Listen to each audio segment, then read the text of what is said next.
हम mental health या psychological problems को वीकनेस के तौर पे समझते हैं। हम कहीं उदास हैं, हम बेचैन हो सकते हैं, हम खौफ में जा सकते हैं, हम घबराहट में जा सकते हैं, लेकिन इन बातों को हम बता नहीं पाते लोगों को। कई दफ़ा अगर कोई खातून हॉस्पिटल में 20 दिन एडमिट हुई है ना, कोई फ़िज़िकल इशू के साथ, तो उसके लिए तो कोई प्रॉब्लम नहीं है। लेकिन कभी किसी खातून ने गलती से भी कभी एंटी डिप्रेसेंट्स खाई हो या कोई एंज़ियोलिटिक्स खाई हो, तो फिर ये बहुत बड़ा लेबल होता है उसके लिए। बहुत से लोग उससे भी दूरी इख्तियार करते हैं कि ये परेशान खातून है।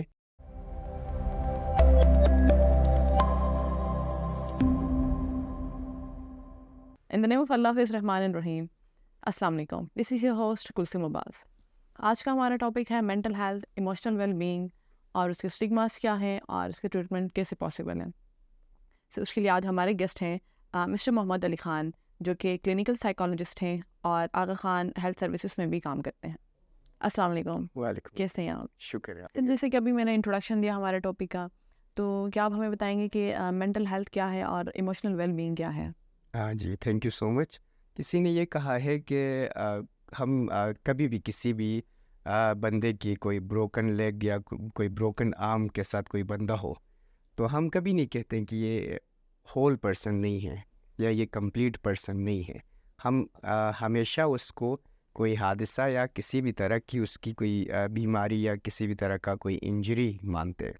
लेकिन अनफॉर्चुनेटली जब हम मेंटल हेल्थ की बात करते हैं तो ऑलमोस्ट इसी तरह की ही कंडीशन होती है इंसान की। और आगे मैं बताऊंगा कि किस तरह के कंडीशंस में इंसान इस तरह के प्रॉब्लम्स में जाता है और प्रॉब्लम बेसिकली होती कैसे है। उस पे हम ज़रूर बात करेंगे। लेकिन ऐसे में हम एक इंसान को एज अ होल नहीं मानते हैं। उसको हम कभी कहते हैं कि उसके अंदर कोई प्रॉब्लम है, वो कोई कमज़ोर है या किसी भी तरह की कोई इशू की वजह से उसको उसकी मेंटल हेल्थ ख़राब हुई है। तो अनफॉर्चुनेटली उसकी ये बात मुझे बहुत अच्छी लगी और इसलिए मैंने कहा कि लोगों को भी समझ आएगा कि हम मेंटल हेल्थ को कितनी इम्पोर्टेंस देते हैं और हम कितना इग्नोर करते हैं। ये इस बात से अंदाज़ा होता है। ठीक है सर. जैसे कि गिलगित बल्तिस्तान में मेंटल हेल्थ को ओबियसली बीमारी नहीं समझते, तो इसके मतलब जो भी स्टिग्मास हैं, मिसअंडरस्टैंडिंग्स हैं, क्या है, क्या इस बारे में बताएंगे आप? जी ज़रूर, इस पे हम ज़रूर बात करेंगे। लेकिन मैं थोड़ा सा ये भी कहूँगा कि मेंटल हेल्थ को हमें थोड़ा समझना है। बेसिकली मेंटल हेल्थ क्या है? हम किसी भी इंसान को साइकोलॉजिकली फंक्शनल तब कहते हैं जब वो अपने तमाम तर ज़िंदगी के मामलात हैं जिसमें उसकी इमोशनल वेलबींग है, उसके साइकोलॉजिकल वेलबींग है और इसी तरह से उसके सोशल वेलबींग है, सही तरीके से वो परफॉर्म करता है और सही तरीके से उसकी ज़िंदगी आगे बढ़ती है, तो इट्स मीन कि उसकी मेंटल हेल्थ अच्छी है और वो साइकोलॉजिकली फंक्शनल अच्छा है। ठीक है? तो यहाँ ये डेफिनेशन थोड़ा सा सिंपल और आसान इसलिए मैं बता रहा हूँ कि हर इंसान को समझ आए कि हमें अपने आप को जज कैसे करना है, हम ख़ुद को कैसे अंदाज़ा लगाएं कि हम अगर इस डेफिनेशन के ज़रिए से अपने आप को परख लें, तो फिर हमें पता चलेगा कि हम मेंटली कितने स्टेबल है, हमारी मेंटल हेल्थ कैसी है और हम साइकोलॉजिकली कितना फिट है। अगर हम लोगों के साथ अच्छा एक ताल्लुक़ बना पाते हैं, अपनी ज़िंदगी को सही तरीके से आगे लेके जा सकते हैं और लेके जा रहे हैं, और बाकी के इसी तरह से हम साइकोलॉजिकली, इमोशनली और सोशली स्टेबल हैं, तो इसका मतलब है कि हमारी मेंटल हेल्थ अच्छी है और हमारी साइकोलॉजिकल जो स्टेट है वो भी बहुत अच्छी है। और बाकी आपने बहुत अच्छा क्वेश्चन किया कि स्टिग्मा है, ऑफ कोर्स है। बाकी की दुनिया में जिस तरह के स्टिग्मा है मेंटल हेल्थ रिलेटेड, उसी तरह से हमारे यहाँ भी बहुत से स्टिग्मास हैं। और इस फील्ड की साइकोलॉजिकल जो हिस्ट्री रही है, वो भी एक प्रोलॉन्ग हिस्ट्री रही है कि इसके बारे में बहुत से मिसकंसेप्शंस हमेशा से रहे हैं। इवन कि जो डेवलपमेंटल स्टेज है साइकोलॉजी की, उसमें बहुत से लोगों ने इसको बहुत से मुख्तलिफ लेवल्स के साथ जोड़ा है। तो इसी तरह हमारे यहाँ भी बहुत से लेवल्स हैं और डिस्क्रिमिनेशन है और स्टीरियोटाइप जो लेबलिंग्स हैं, ये सब कुछ हैं। और स्टिग्मा जो बहुत ज़्यादा एग्जिस्ट करती है, specially in JB. Ji sir, अभी जैसे आपने बात की स्टिग्मास की, सेल्फ स्टिग्मा है, जैसे इंसान फील करता है, वो बर्डन फील करता है, अपनी फैमिली के लिए बर्डन फील करता है, अपने फ्रेंड्स को नहीं बता सकता अपने जो जो कुछ वो फील कर रहा है। तो इस चीज़ से इंसान कैसे ओवरकम कर सकता है? सबसे पहली चीज़ था कि इंसान क्यों नहीं बताता, ये बहुत अहम है। अ, कोई भी चीज़ नहीं बताने के पीछे किसी भी इंसान की एक उसका स्टेट ऑफ माइंड है।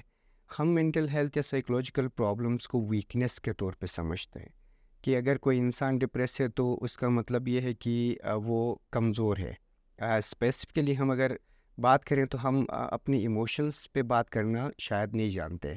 हम कल्चरली देखें तो भी हम बहुत ज़्यादा इमोशंस को कंट्रोल करके रखते हैं। हम बहुत ज़्यादा अपने इमोशंस को एक्सप्रेस नहीं करते। इवन कि एक फ़ादर अपनी डॉटर के साथ बहुत ज़्यादा मोहब्बत करता है, लेकिन वो लफ्ज़ों के ज़रिए से इज़हार शायद उस तरह नहीं जी। कर पाता है। तो इसी तरह से इस कॉन्टेक्स्ट में भी यही है कि हम जब साइकोलॉजिकल प्रॉब्लम्स में हैं, हम परेशानी में हैं, हम कहीं उदास हैं, हम बेचैन हो सकते हैं, हम खौफ में जा सकते हैं, हम घबराहट में जा सकते हैं, लेकिन इन बातों को हम बता नहीं पाते लोगों को। और बाय नेचर, बाय कल्चर हम इस चीज़ से अपने आप को दूर रखते हैं कि हम अगर बताएंगे तो लोग कहेंगे कि मैं कमज़ोर हूँ, लोग कहेंगे कि मैं खुद अपने आप को संभाल नहीं सकता, और इस तरह की लोग पागल समझेंगे, कोई इस पे बिल्कुल जिन भूत है और ये कुछ। बिल्कुल, इस तरह की भी चीज़ें बिल्कुल हो सकती है। तो इसी वजह से हम बहुत दफ़ा सेल्फ़ स्टिग्मा अपने साथ एसोसिएट करते हैं और ख़ुद लोगों के पास जा नहीं सकते, और अपने इमोशंस पे, अपने प्रॉब्लम्स पे जिस कैफ़ियत से हम गुज़रते हैं, उस पे हम बात नहीं कर सकते हैं। तो ये एक सेल्फ़ स्टिग्मा से रिलेटेड है, बिल्कुल। फिर जैसे मोस्टली गिलगित बल्तिस्तान में तो ऑब्वियसली इसको बीमारी नहीं समझा जाता, और कोई कोई बंदा ऐसी चीज़ें फील भी करता है तो लोग पहले इस चीज़ को इग्नोर करते हैं। किसी को पता भी है कि उसने पहले सुसाइड अटेम्प्ट किया है, लेकिन उस चीज़ को लोग इग्नोर करते हैं। अगर कोई ये चीज़ें फील भी कर रहा है तो लोग यही समझ रहे होते हैं कि भाई इस पे कोई जिन है, तो इस पे तावीज़ें बना दी, उसके कमरे में बंद कर दिया और पता नहीं किसी बाबा के पास लेके गए। तो इस बारे में आप क्या कहेंगे?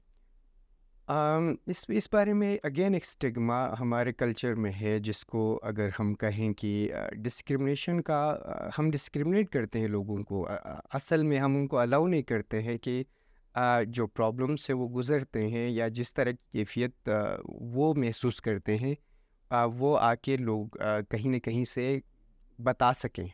तो हम डिस्क्रिमिनेट करते हैं कि मतलब हमने बताया है कि कोई भी इंसान का डिप्रेस होना बेसिकली अच्छा नहीं है, और कोई इंसान डिप्रेस हो तो ये बज़ात ख़ुद एक बाइस शर्मिंदगी है। कोई इंसान अगर किसी भी और साइकोलॉजिकल प्रॉब्लम में है, तो ये बहुत ज़्यादा एक तरह की हमारे लिए नाकाबिल बर्दाश्त एक चीज़ है। तो अनफॉर्चुनेटली जब हमने ख़ुद इन चीज़ों को बहुत ज़्यादा हाई रेट्स वाली जो लफ्ज़ों के साथ जोड़ा है, जी। तो फिर कहीं न कहीं कोई इंसान अगर इस कैफ़ियत में होगा तो वो आके नहीं बात करेगा। वो अपने इन प्रॉब्लम्स के साथ कहीं जाके किसी से हेल्प नहीं लेगा। तो ये सारी चीज़ों की वजह से फिर अल्टीमेटली आप भी बता चुकी हैं, ऐसे कंसिक्वेंसेस और ऐसे रिज़ल्ट्स हमने अपने जीबी में स्पेशली इन यूथ देखा है, जो वो एक्सट्रीम जो डिसीजंस है वो लेते हैं।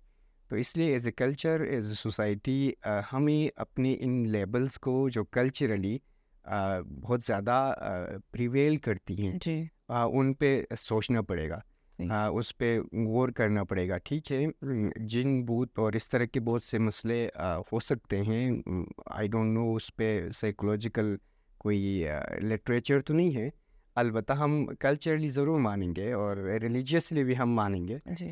लेकिन हम उसको कहीं न कहीं साइकोलॉजिकल स्टेट ऑफ प्रॉब्लम्स की बात करें तो ये एक हेलुसिनेशन और डिल्यूजन्स का जी। एक कॉन्टेक्स्ट में एक टर्म्स होते हैं, जी। जो कि साइकोसिस के स्टेज में बहुत से लोगों को फ़ील होती हैं। जी। सो ये एक अलग चीज़ है, लेकिन स्टिग्मा रिलेटेड जो प्रॉब्लम्स हैं वो हमारे यहाँ बहुत ज़्यादा एग्जिस्ट करती हैं, और जिसकी वजह से हम अपने आप को रोकते हैं और बात करना पसंद नहीं करते हैं। सर, जैसे कि आपको पता है गिलगित बल्तिस्तान में सुसाइड के रेट्स बढ़ते जा रहे हैं। तो लाइक क्या वजह है कि उनके पास लास्ट ऑप्शन सुसाइड ही है? क्या उनकी ट्रीटमेंट्स कैसे पॉसिबल हैं? ऑफ कोर्स ट्रीटमेंट पॉसिबल है, लेकिन सबसे पहली चीज़ तो हमें एज ए सोसाइटी अपने आप को ओपन करना पड़ेगा। हमें देखना पड़ेगा कि मतलब ऐसे क्या फैक्टर्स हैं जिनकी वजह से कोई भी सुसाइड से रिलेटेड इश्यूज़ हैं या सेल्फ हार्म से रिलेटेड इश्यूज़ है, वो हमारे सोसाइटी में एग्जिस्ट करती है। मैं यहाँ पे एक पॉइंट ज़रूर ऐड करूँगा कि हमारे यहाँ इस पे बहुत ज़्यादा काम होना शुरू हुआ है, स्पेशली गवर्नमेंट और प्राइवेट सेक्टर के बहुत से इदारे मिल के काम कर रहे हैं, बहुत अच्छी बात है और काफ़ी हद तक इस पे कंट्रोल भी हुआ है और ये खुशाइन बात है। और उस पे ज़ाती तौर पे हम सब खुश हैं और कहीं न कहीं से मेरा भी थोड़ा-सा एज़ ए टीम और एज़ अ पार्ट ऑफ जो सुसाइड से रिलेटेड है, जो काम कर रहे हैं उसमें होने की वजह से मुझे ख़ुद भी ज़ाती तौर पे बहुत खुशी है कि इस पे हम किसी हद तक कंट्रोल हम नज़र बज़ाहिर अभी तो नज़र आ रहा है। लेकिन मैं ये कहूँगा कि इसके पीछे के जो फैक्टर्स हैं उनके बारे में एज़ सोसाइटी हमें ओपन अप होना पड़ेगा। हम सुसाइड को बहुत ज़्यादा रोकते हैं, दबाते हैं, छुपाते हैं और इसके ऊपर हम कहते हैं कि अगर हम बात करेंगे तो पता नहीं क्या होगा। जी सो ये एक बायो साइको सोशल मॉडल के अकॉर्डिंग हम बहुत सी बातें करते हैं कि जिसमें हम कहते हैं कि बाज़ दफ़ा इंसान की जेनेटिक्स और इसके न्यूरोट्रांसमीटर्स में एक कुछ केमिकल इम्बैलेंसेस की वजह से ऐसे थॉट्स और ऐसे परसेप्शन और उसकी ज़िंदगी में ऐसे उलझनें पैदा होती हैं। जी बाज़ दफ़ा उसके साइकोलॉजिकल प्रॉब्लम्स इफ़ेक्ट होती हैं जिसकी वजह से उसका थिंकिंग पैटर्न बहुत मुख्तलिफ होता है जो कि एक नॉर्मल एक आम आदमी शायद उस तरह से नहीं सोचता होगा। या उसी तरह से हम कहें तो उसकी परसेप्शन अबाउट द यूनिवर्स है या अपने आप से रिलेटेड परसेप्शन है या दुनिया से रिलेटेड परसेप्शन है वो मुख्तलिफ होता है। और इसी तरह सोशल फैक्टर्स बहुत सारे हो सकते हैं जिसमें उसके रिलेशनशिप्स है, उसकी फैमिली डायनामिक्स हैं, उसके कल्चरल और बहुत से ऐसे फैक्टर्स सब मिल सकती हैं। तो कहीं न कहीं इन सब की वजह से कुछ ऐसे प्रॉब्लम्स में लोग जाते हैं जिसकी वजह से उनको लगता है कि दिस इज़ द एंड और यहाँ से आगे कुछ भी नहीं है।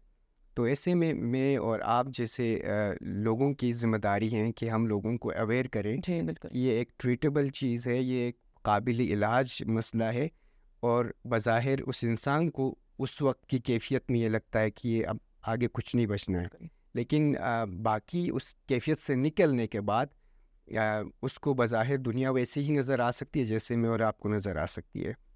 इसी तरह हम जैसे पुरुम्मीद हैं, ज़िंदगी आगे लेके जाते हैं, उसी तरह वो भी लेके जा सकते हैं।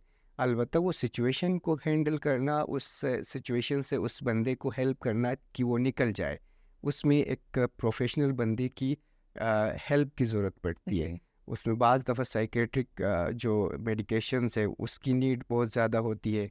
फिर इसी तरह से साइकोलॉजिकल काउंसलिंग और थेरेप्यूटिक जिसको हम टॉक थेरेपी कहते हैं, जी उसकी बहुत ज़्यादा ज़रूरत होती है। तो सर एक और क्वेश्चन है आपसे, वो ये कि अगर कोई इस इशू से गुजर रहा है, मेंटल हेल्थ इश्यूज़ के, स्टार्ट में ये होता है कि आपको आप खुद भी अंदाज़ा नहीं होता कि आप क्या फ़ील कर रहे हो, किस चीज़ से गुजर रहे हो, आपके साथ क्या हो रहा है।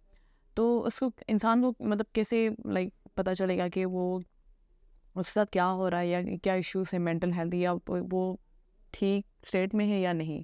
अगर फैमिली वगैरह इस चीज़ को कैसे नोट करे कि उनके बच्चे किस चीज़ से गुजर रहे हैं या फिर वो उनके कोई साइकोलॉजिकल प्रॉब्लम्स हैं या नहीं है। Again this is very important question और यकीनन मैं कोशिश करूँगा कि एक आम ज़बान के ज़रिए से लेमैन को समझ आ सके कि कैसे पहचाने कि उसकी साइकोलॉजिकल वेलबीइंग अच्छी है कि या कहीं न कहीं से वो किसी भी साइकोलॉजिकल प्रॉब्लम में है। तो एक कंटिन्यूम की हम बहुत ज़्यादा बात करते हैं अमूमन के मतलब एक मिसाल तौर पर ये आपका टेबल है।